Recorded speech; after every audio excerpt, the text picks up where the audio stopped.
Exactly. All right, so I think that for this one, again, kind of like the following the same idea of the previous chapter, the idea for this was to include other patterns and two that usually we hear a lot for KEDA is scaling to zero. And when you combine that with Carpenter, what I did here is actually to include a lab and a few recommendations on how to do it.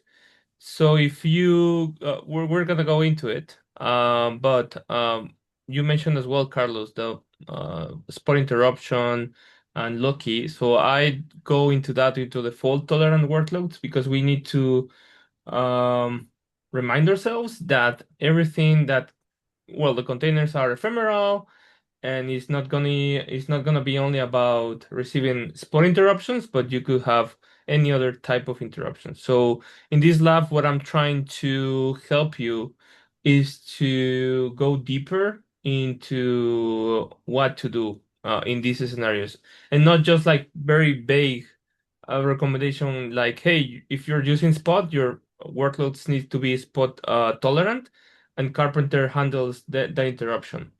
That's true, but there's more in it. So that's why I wanted to go deeper into that.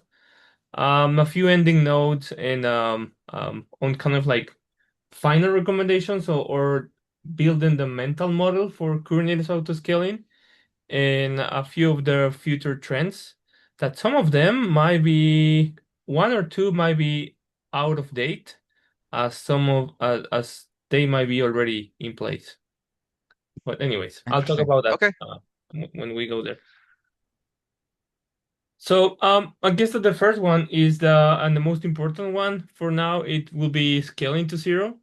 So I think that we discussed this in the previous chapter here in the club, where we said like, hey, yeah, you can scale down to zero with KEDA, and that will effectively, if you don't have pods and if you have consolidation enabled with Carpenter, Carpenter will remove the nodes. That's fine. That works. But what I'm trying to do here is let's think about a scenario or a pre-production environment where you actually want to force everything and you don't want to um, go into configure scale objects to be able to scale to zero or configure cron jobs. So what I did is took advantage of what um, Carpenter or how Carpenter works. And yeah, I came out with this pattern and basically the recommendation. So what I'm doing effectively is we're gonna be running a cron job that instead of going and changing the scale objects into your cluster, it's gonna go and force, so to speak, Carpenter to remove the nodes, right? So Interesting. essentially what I'm doing here is I think that I have the step by step here.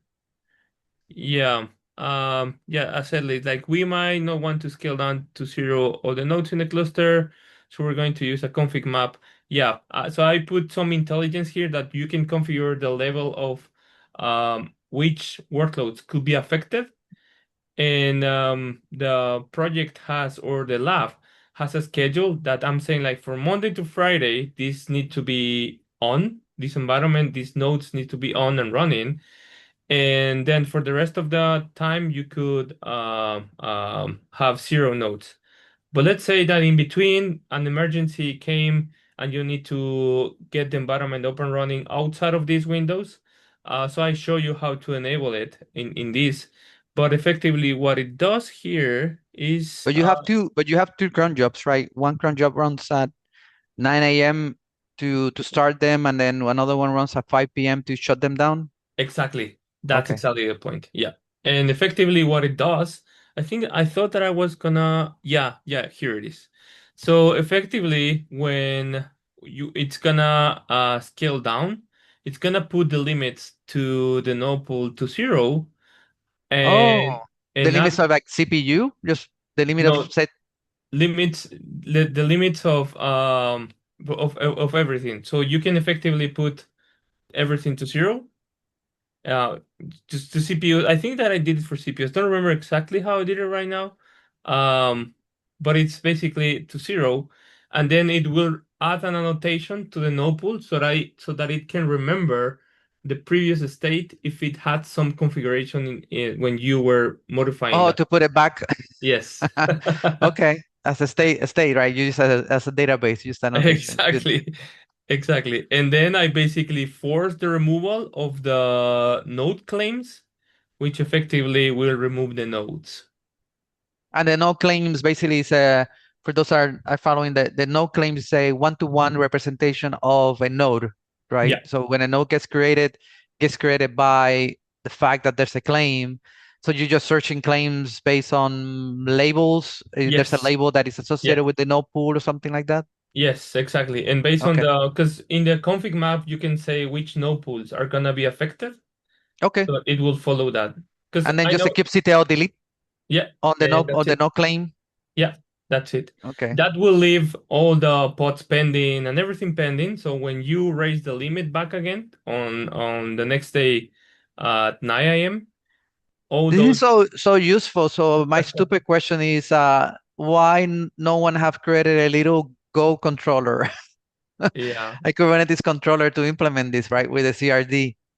yeah, This is super yeah. useful. I think folks, I have worked with end users, enterprise customers that literally when Karpenter came out, they were asking me about this exactly thing because it was a company that was dealing with sports.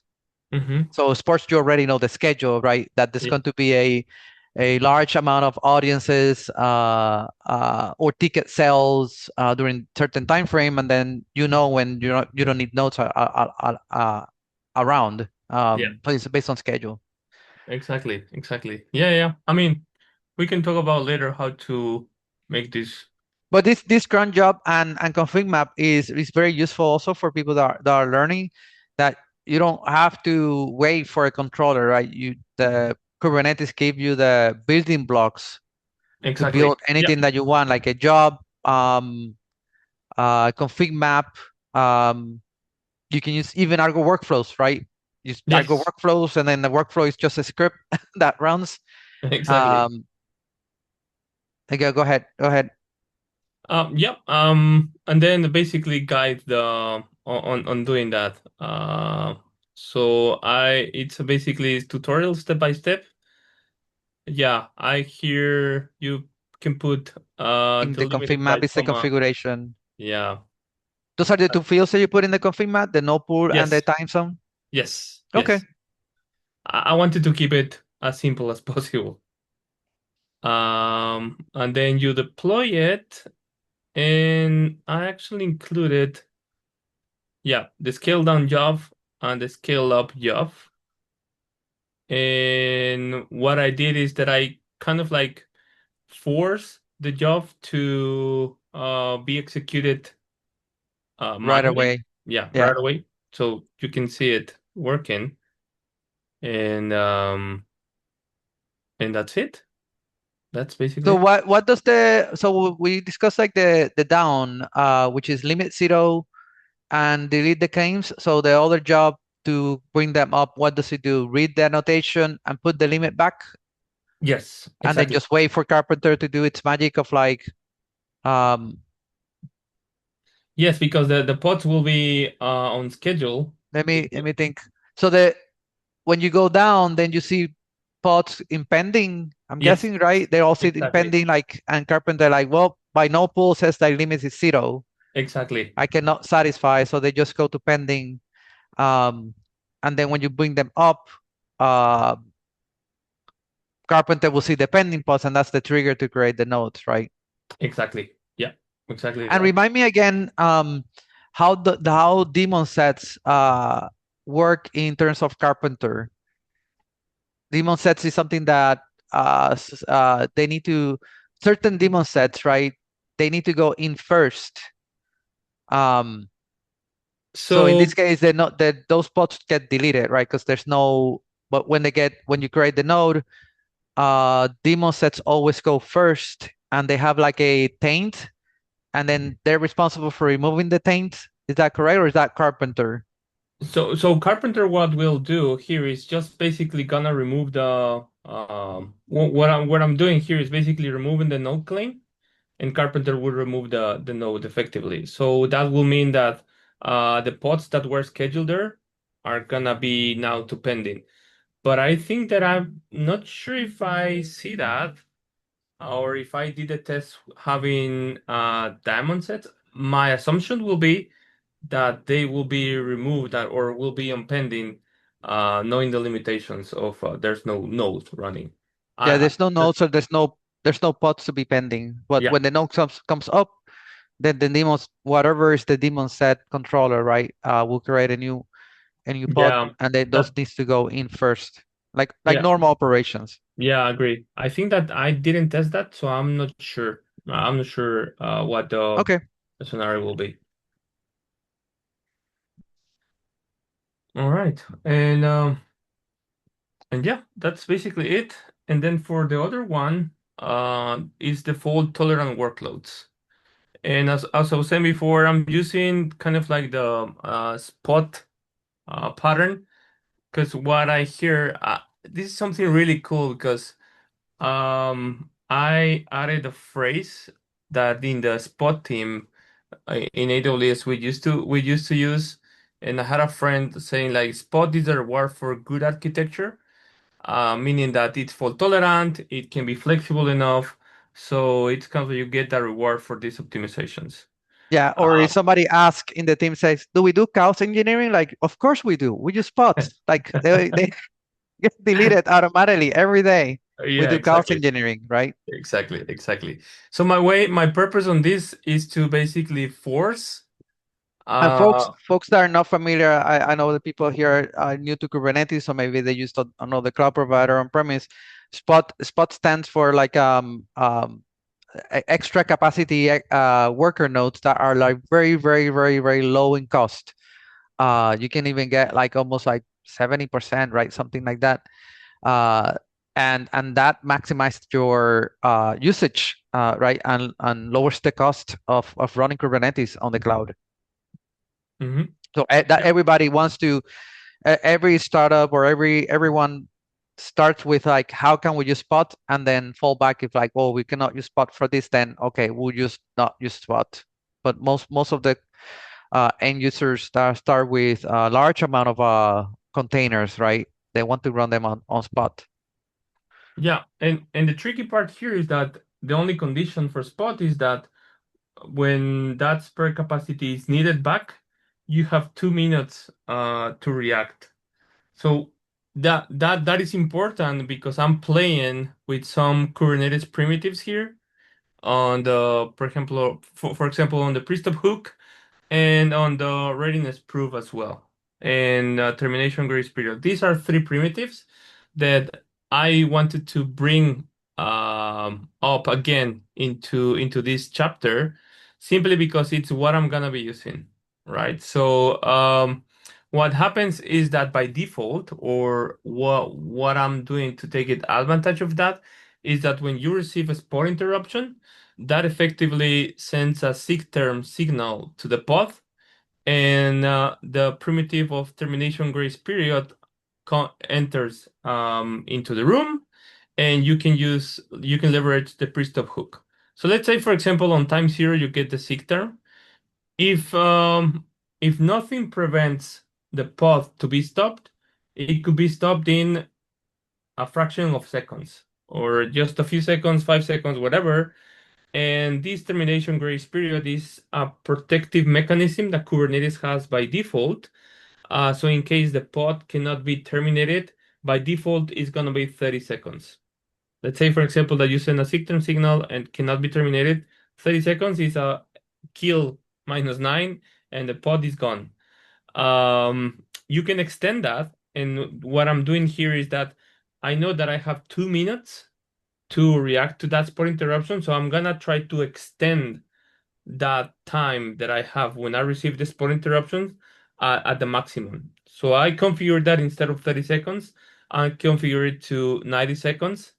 And then because by default there's not gonna be anything that could prevent the pod to be terminated, what I do is that I have a pre-stop hook that is gonna be executed at this precise moment as well.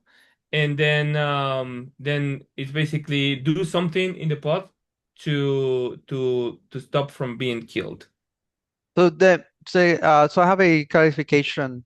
Um, so going back to the picture, if you configure a pre-stop hook, will the container get a SIGTERM, or the kubelet will say, well, instead of sending a SIGTERM, I'm going to execute the pre-stop and then send the SIGTERM. Yeah, so it's gonna send I think that I included here, but it's gonna if I remember well, it's gonna receive the stick term, and the pre-stop hook is gonna be executed at the same time. It's not gonna do the one or the other. Oh, so So you and your code needs to handle it. Saying, I'm going to ignore the SIGTERM. I'm going to handle exactly, the exactly. pre-stop hook. Yeah, that's exactly the point. But imagine that you are a platform engineer and you don't have access to the code. But you know that there is a mechanism in place, or you know somehow the operative system that they're using in the container, you can do something like this and put a sleep. This effectively means what I'm trying to do here. I know that it's kind of like a hack, but imagine that you don't have access to the code. What I'm trying to do here is that any existing connection that the pod is or the containers are handling don't get terminated immediately. So this is kind of like a grace period of saying, hey, We whatever it's do we doing, let it do it for a fraction of time. I think we need to double check, like searching online, and the AI assistants of the world is telling me that if there's a SIGTERM, if there's a pre-stop, the Hmm. kubelet will send the the pre-stop first and then send the SIGTERM. Okay. Okay. But the whole grace shutdown, the 30 seconds starts from the pre-stop. You don't get a free cake. The 30 seconds starts from the pre-stop, right? And then however you handle the pre-stop, Yeah. then the SIGTERM, and then the grace down Okay. shutdown. But the whole thing, the whole cake, from SIGTERM, from Okay. pre-stop to sick kill is the 30 seconds default. But you said that in this case, because you're using spot, set it higher so you can like have more time to finish Yeah. that last transaction, or maybe you can process 100 transactions, right? It depends on Yes. what your container is doing. Exactly. Exactly.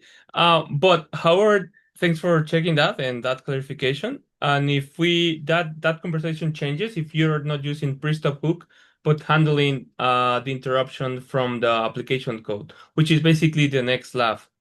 Um, but yeah, this is basically what I do. Oh yeah, I remember what I did this as well. Because I remember seeing a GitHub issue somewhere that someone was reporting, hey, I tried this, the spot interruption handler, Carpenter is not handling the interruption because I don't see any logs.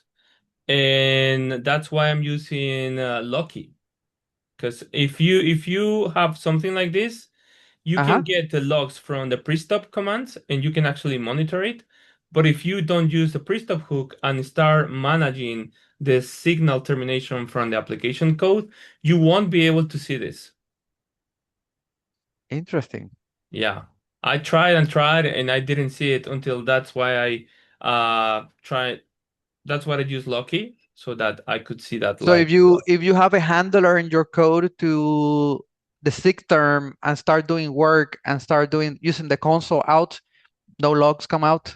No logs for when you receive the Interesting. interruption until you basically when you clean the pod, what it's doing this is basically pushing all the logs to Loki, and then you can see it, and you confirm that it's working.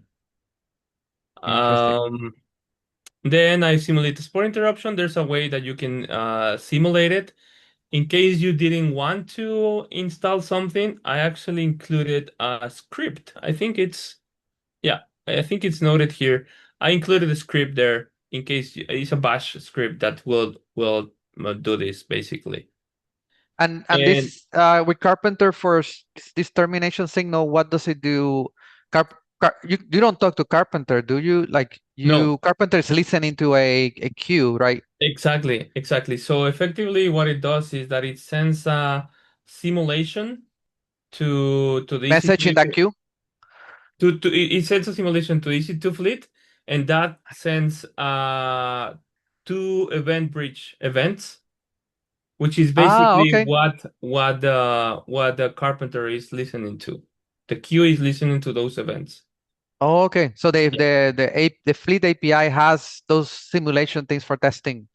It's another service. It's the fall injection simulator.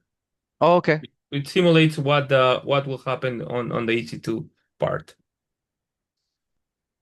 And then if of course I strip all the logs from Carpenter Oh, and put it one second. uh, So this is not really. It's not exactly. No, it's not only about Spot, right? Because it could be an EC2.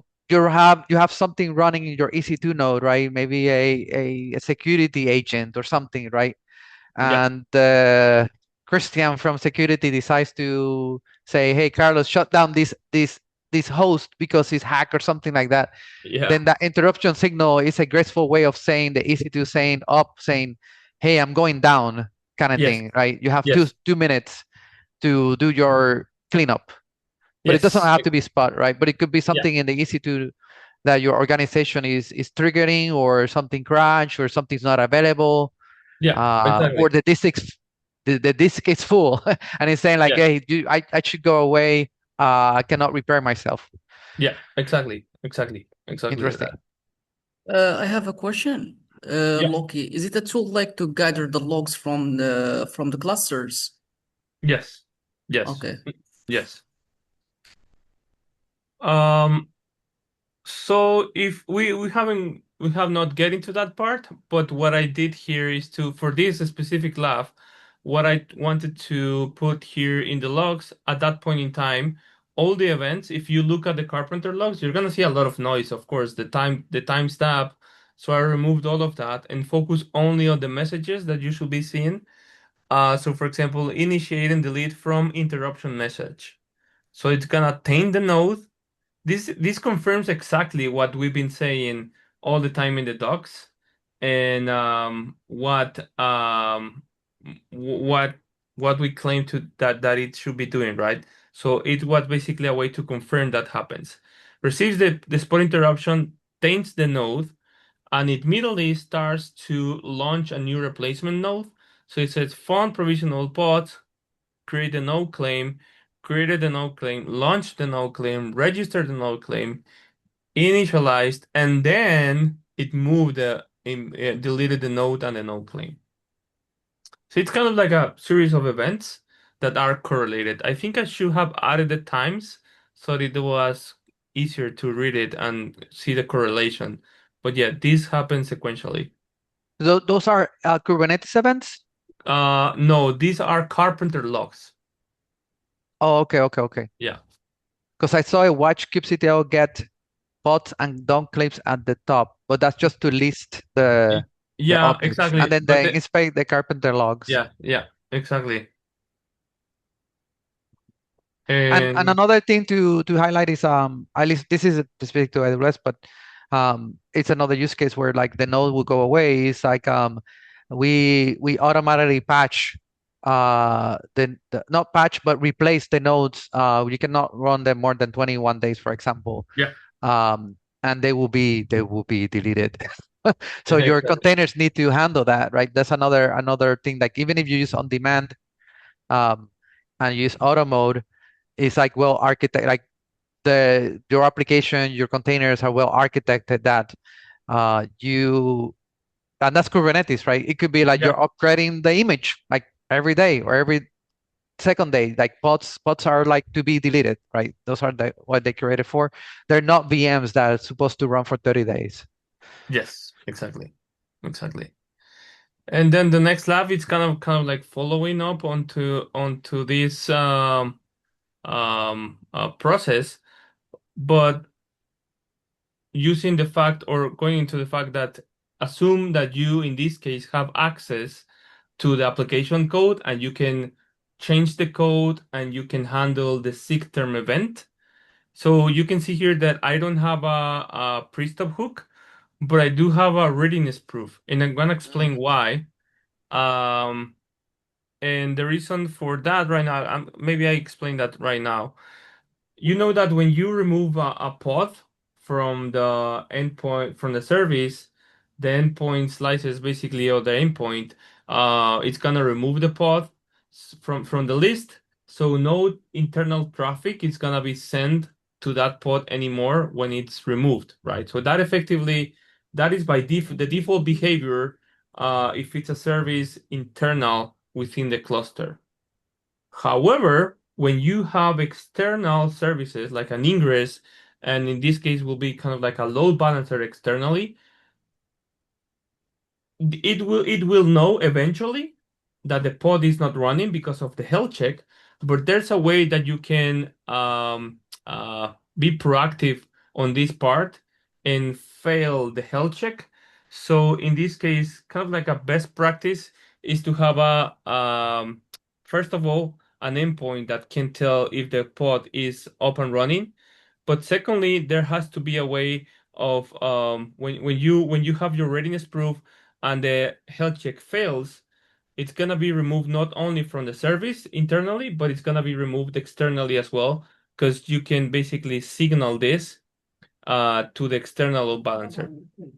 If you do this, you effectively will be not having 500 errors from externally when you're using your users are using this endpoint, and that could be kind of like a cleaner failure or yeah or cleanup of the process.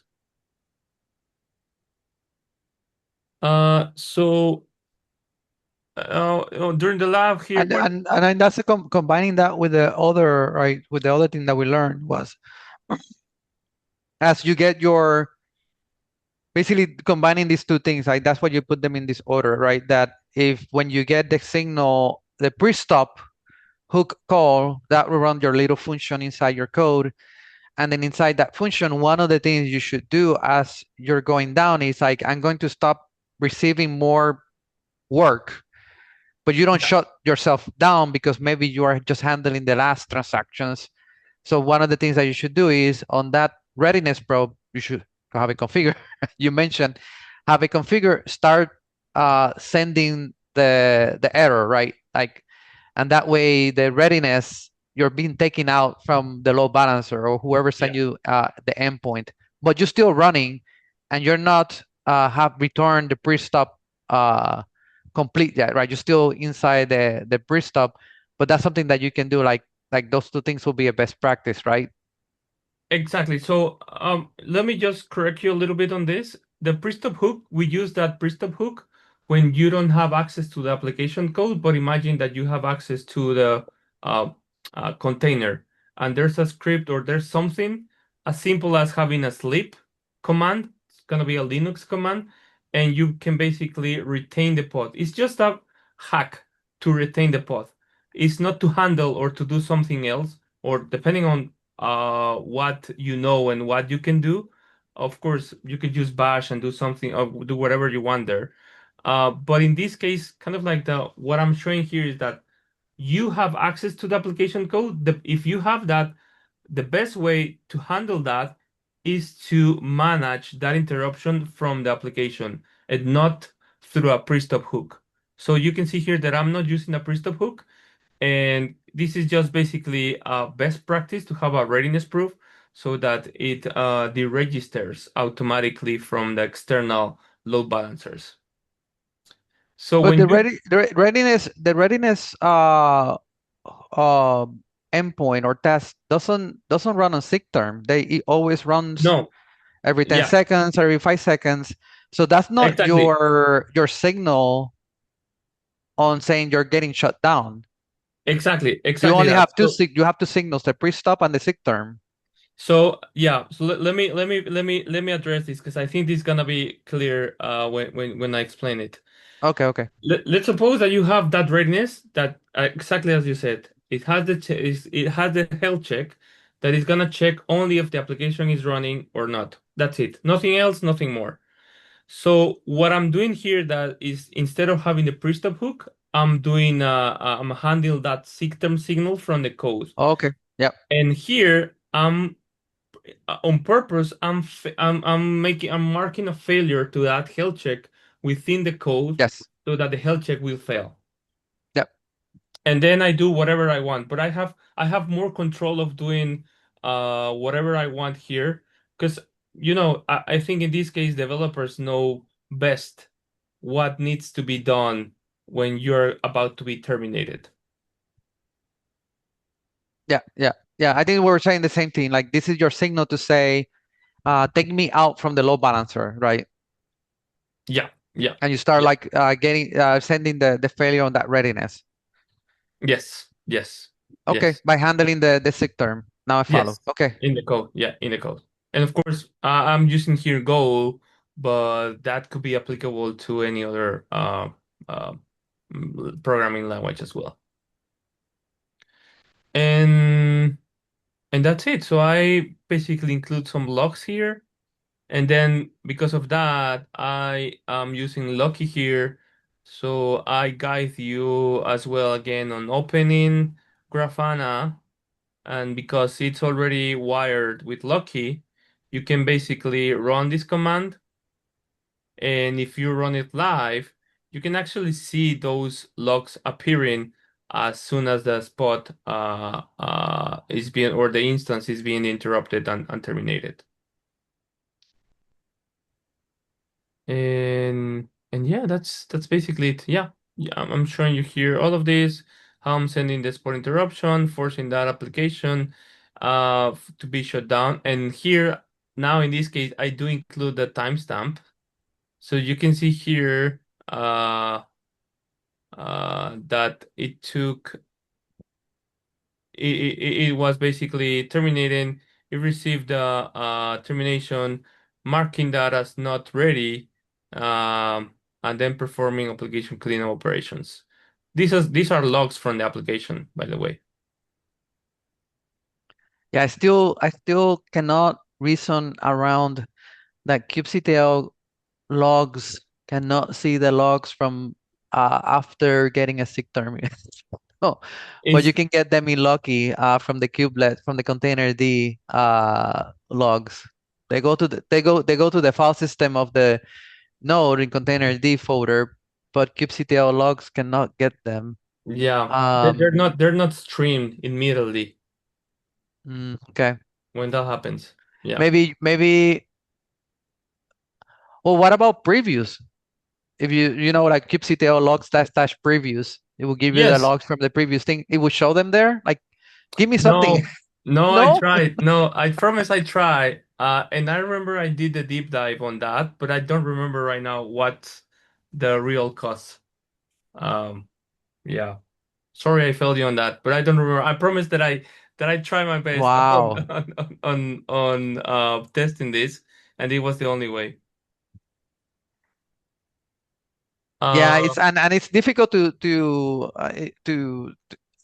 believe. I know I'm saying that that's true, but if it is, it's a painful thing because a lot of this code, right, to the in the Kubernetes open source project in upstream, mhm. usually they have a lot of unit tests Yeah, and end-to-end tests, and a lot of these tests they just go and run kubectl logs to make sure that the things are running correctly, right, and the things are yeah, testing correctly.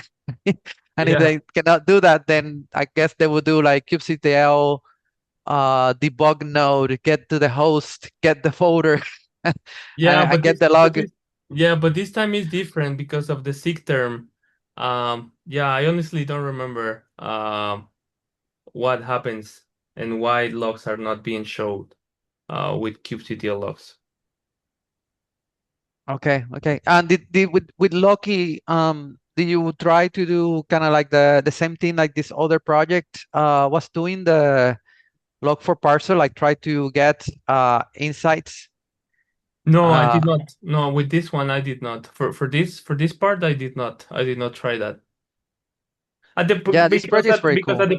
at the point in time, it was just basically an abstraction to read the carpenter logs and to try to make sense of it. Yeah, yeah.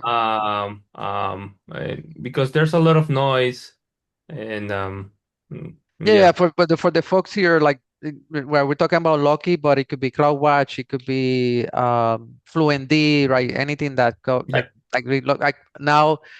I keep forgetting about Autel, right? Autel for the longest time, logs was the last one. So yeah, now Autel has logs. So now it has metrics, traces, and logs.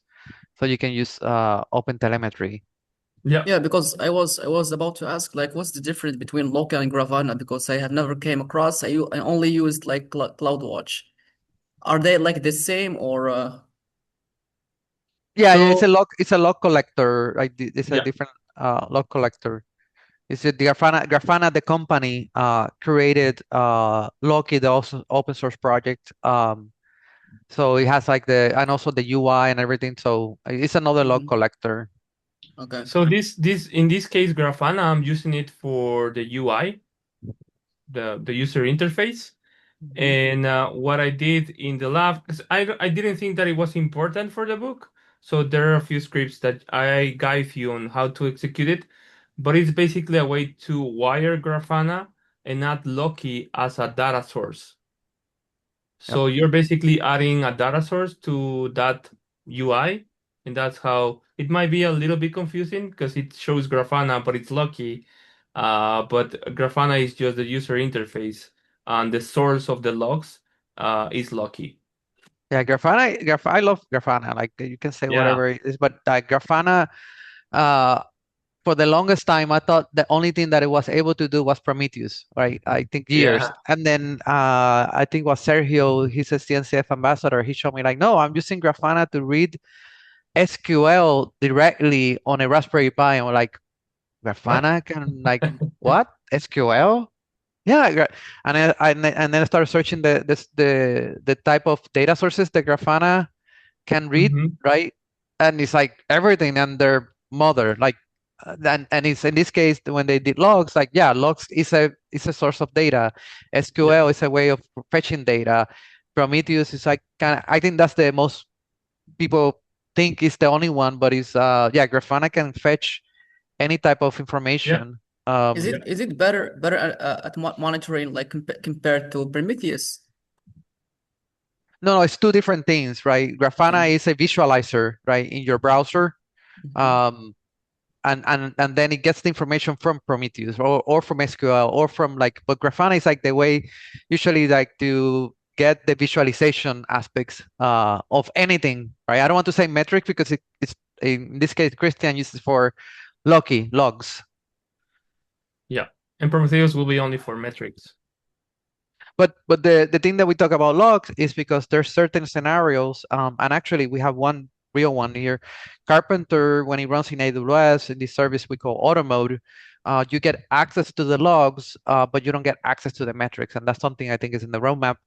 But with logs, and then you can also be dealing. I remember dealing with manufacturing software that was very old that metrics and Prometheus format doesn't exist, right? The only thing that you get from those applications is a little console output printf, right? It was Yeah, written in C and you printf, so you have to get like how can I convert logs to alarms, right? Or trends of yeah, like things of information or convert that log information into a time series database to get insights of like either predicting, either seeing trends or sending an alarm because these programs don't implement are not modern, right? We're not creating a cloud native world.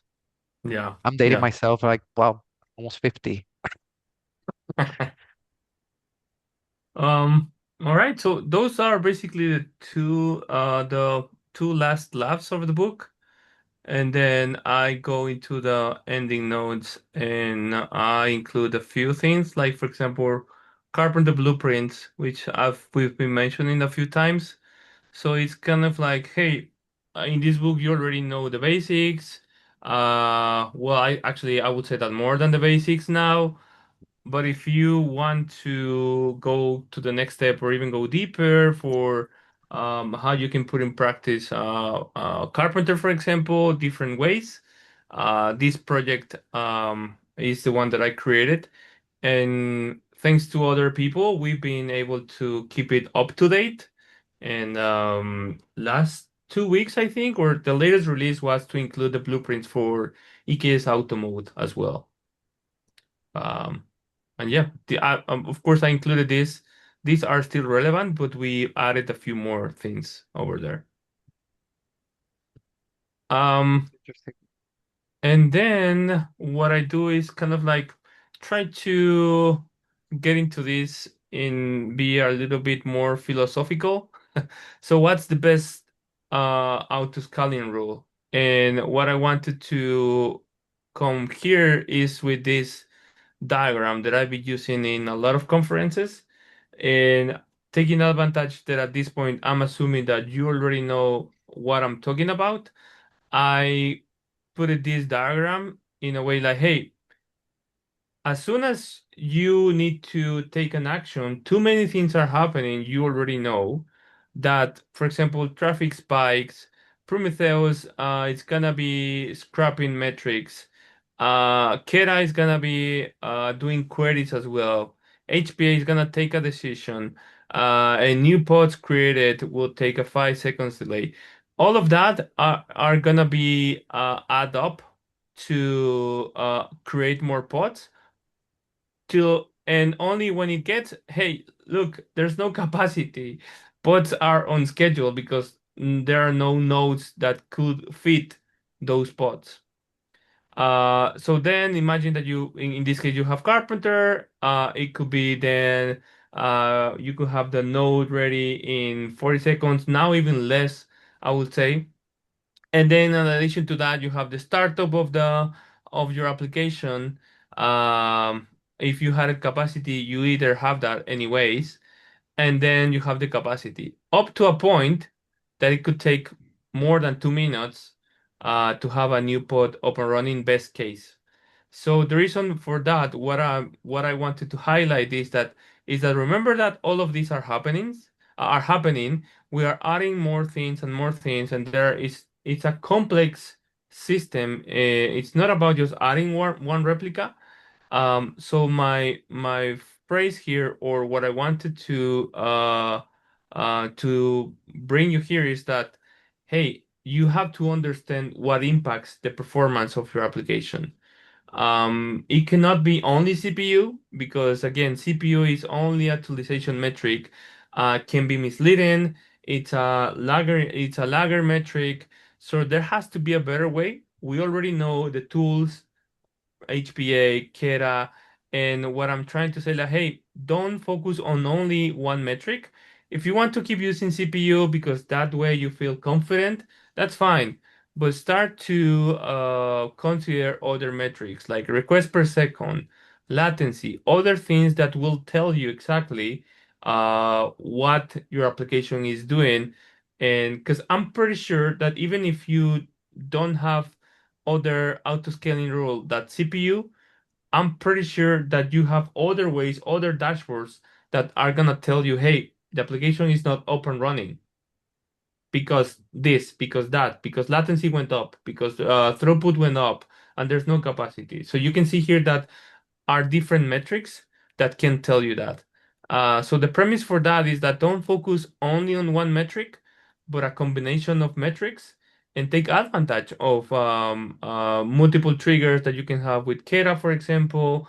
You can have scaling modifiers, and you can even speed up the process of booting the instance from Carpenter as well. So yeah, it was kind of like closing this chapter with this, that is not only about adding one replica or scaling based on CPU. There's more than that. Yeah, and for web traffic, right? These are the type of requirements you will get from the business, right? The business are like thank you back, Jack. Oh, Jack, go ahead. Okay. We're running at the end of the period, and there was one question I wanted to bring up for this chapter, Go ahead. and I don't know the right place. So, um, Okay. do you have any dependencies on which version of Kubernetes? I'm asking because I just upgraded to version 136. Do you have any dependencies? Or does Carpenter sort of doesn't care and will work with almost any version? What are the points where things might break? So it does care, and on the upgrade guide of each version, we specify which Kubernetes version Carpenter that release of Carpenter has have been tested. So if after that a new Kubernetes version came in, probably that version by no means. It might be running, but it might not take advantage of all the features that the new version of that Kubernetes cluster is bringing, and there's no guarantee that it will run without issues. So the best case is to basically go and the upgrade guide it's updated every time. And Oh, I okay. think Carlos shared Carlos that. shared the link. I'll go Yeah, look at the link. That's yeah. perfect. Yeah, Thank you. yeah.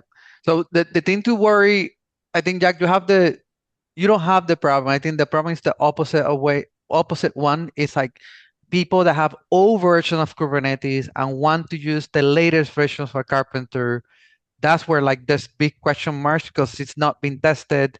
New features are depending on the new versions of Kubernetes. Hmm. Um, for Carpenter, I think the primitives are like some of them are basic, but if you are in 136, use the latest version of Carpenter.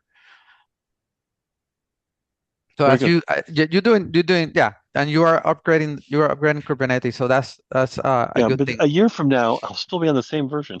So Okay. uh, I've been behind for a long time. I just got caught up. yeah, but you So could like Carpenter will be doing releases every few months, so you can keep Yeah. upgrading, and it should work with the 136 at least for a year, fine. okay. But I think it's the testing, like they say, like uh greater than 1.9. If you want 135, upgrade onto 1.1.9 of Carpenter, which is very old. Like 1.9 is very old. So and then the good thing is this a project that is maintained by different two cloud providers, so they will not do like breaking changes just because they want to get a new feature or they want to do it Oh no, I know. differently or Breaking changes never happen, so I'm not worried yeah. about that. So we were cautious of that because in at least in our cloud provider that Big Christian work, we support multiple versions of Kubernetes. So we need Okay. to make Okay, good. make sure that Carpenter works with that old version of Kubernetes, the latest version of Carpenter. Okay, thank you. Same Yeah. thing for KEDA, right? KEDA is maintained by KEDAFI and the startups company, though they tend to not make breaking changes in the Kubernetes. Cool. Thank you. Yeah. Then basically the last section of the book is future trends. And I'm basing this not on my thinking, is based on what the contributors, the maintainers have been saying. So I used a way of getting that information directly from them because I know them and some of them have been in the club as well. And I basically include the source. In the example of Kera, look at every KubeCon, regardless if it's EMEA or NAMER, there's always a session from Kera, and the maintainers do a session about the future trends. And of course, at this point in time, it was KubeCon London, the latest one, and they talk about a few things. So the future trends for Kera is predictive scaling. Um, it's people has been asking for it. Now we are in the AI era, and yeah, this will be very useful. Kedify implements this as well, of course, but the open source project does not yet. There's another here for HTTP-based scaling. We already discussed about Yeah, this we discussed that one. in a few episodes a while ago. The third one is open telemetry integration. Because right now it integrates very well with Prometheus, but at this point in time it wasn't. I'm not sure the latest about this. It might be progressed a little bit, so I included the GitHub issue as well, so you can give it a look if it progressed, if it has progressed or not. Um, and then for Carpenter, it's expanding multi-cloud support. And of course, more and more providers will be officially becoming supporter. And I actually included a list of the ones that were supported at that point in time. And yeah, I talk about that node overlays. This was in alpha. It's still in alpha, or in beta, I think. I don't remember the latest status, but I even have a blueprint about it. So effectively, it's a way that you can influence the carpenter scheduling mechanism and how to put an order or prioritize the instance types that you have. And this is useful as well in the GPU ecosystem. And you can use it for example, if you're using GPU slicing, you can tell Carpenter that, hey, I know that the instance has one CPU, but I'm gonna be treating that as if it has four GPUs. I'm sorry, as if it has four GPUs. So it's kind of like a way of uh, going in through that. Then the other future trend is dynamic resource allocation, DRA integration. This is still in works in the process. I've seen a few GitHub issues, few discussions that this has been progressing, but it's not released yet. This is a very complicated problem, but yeah, I know that the team is working on it. Not because I have insider news, it's because if you look at the GitHub issues, the discussions and the PRs, you kind of get a lot of hints. And if you join the both community calls from these projects, you will get a lot of hints as well. Workload aware disruption handling. Um, it's gaining traction, kind of like users want the ability to annotate pods with a time to completion, similar to what we have for the do not disrupt, but in a different way. Yeah. Interesting. Okay. And I think that the one that I would like to close here is the capacity buffer. These are pretty good news. I was looking last week, the PR that someone created has been progressed. The discussion has been progressing, and I don't know. My feeling is that this will be merged pretty soon, so you might have the ability to have capacity buffer, so that instead of reacting when you have unscheduled pods, you might have capacity in the cluster that it's buffering or waiting to be used, and as soon as it's needed, it's gonna be allocated. I don't remember the details about it, the latest version of it, but there with all of these new changes, there are design docs. The way that it works in Carpenter is that if you want to understand what's coming, look at the design docs, and if it's not integrated, if it doesn't ring a bell and it's coming, you might actually participate in that discussion as well. But that's the way that the team works on it. First, they create a design dot and then discuss about it, and then on the implementation details. Yeah, I think the capacity buffer got merged last week, Nice. You see? 2 days ago. Yeah. Yeah, that's helpful because the other way of doing it today, you have to do like low priority pods, right? Fake Yes. pods Like that everybody balloon does this. pods. Balloon, I call them fake pods. You put Yeah. fake pods with lower priority, so when the pods come in, they take over. But I think we go back to the best practices in architecture, like Christian was saying, like in the diagram that you show, getting a new pod was 40 seconds out of the whole budget of 2 minutes, right? 150. Yeah.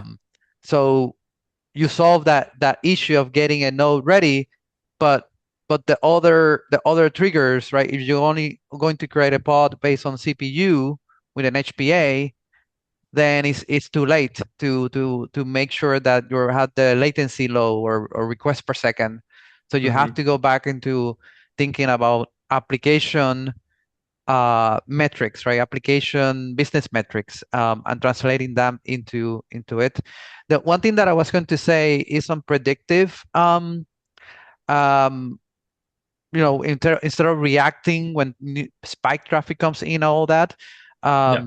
For many years, people have created machine learning. Even Prometheus have some algorithms inside that you can hook. Basically, you're taking the data that you have over a week or 2 weeks, and you get that data, process that data, and create a new time series, Yeah. and then you query it in a way that then that's the one that you use to scale, not the one that reactive. So for the longest time, we have had machine learning, right? I'm not saying AI on purpose, right? Machine learning to be able to predict this and then hook it up. So companies that have been in the Kubernetes space or this space, they have been doing it for years. I guess that this is talking about making it more easy and commodity or out of the box, Yes. right? Yeah. Right, click a button Exactly. and get it. And then now Yeah. with AI, I guess we jump over that and like, I don't need AI. Yeah. Just need to Cloud saying, Cloud, look over all my metrics over the last 2 months and predict when should I have more pods, and it will tell you like on Wednesday at 12 p.m. when Kubernetes book club comes up, you have the more pods, or something Exactly. like that, right? Exactly. So Good. yeah, I think that that's it. Yeah, I guess that I added something here. If you wanted everything, the source of where I got this information, I added in the book. If you want to know more, I know that the Carpenter team lives the community lives has a Google Docs drive or document, I'm sorry, where they put all the notes. So I use that to understand kind of like what was coming. So yeah, I couldn't join to all the calls, but I knew the source of that information.